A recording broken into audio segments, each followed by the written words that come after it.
Of 7 News, as you would have heard, the coach of the Adelaide Crows, Phil Walsh, has been killed.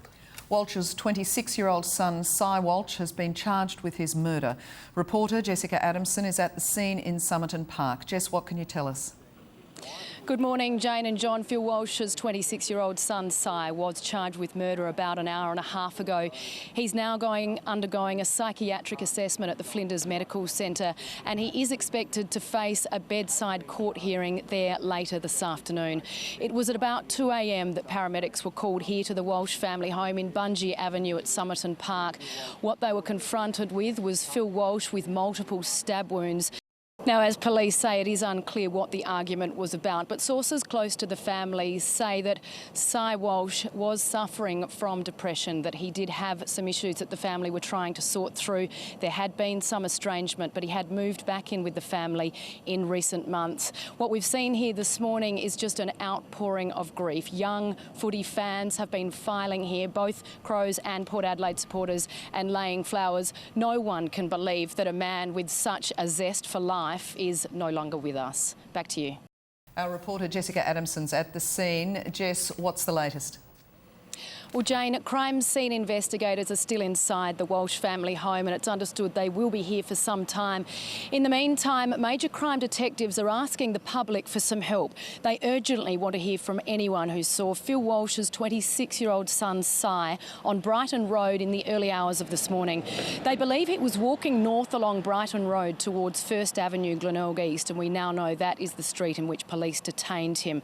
Between 1:45 and 2:30 this morning, they described Cy as 180 centimetres tall, with a thin build, spiky blonde hair, and he was wearing a dark top and dark pants with grey and brown Converse shoes.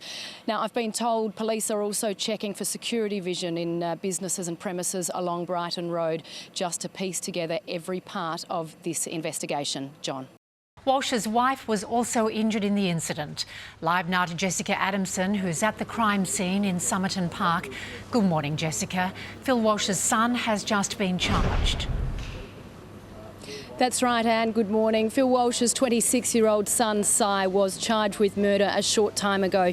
He's currently having a psychiatric assessment at the Flinders Medical Centre here in Adelaide, and it's expected he will face a bedside court hearing later this afternoon.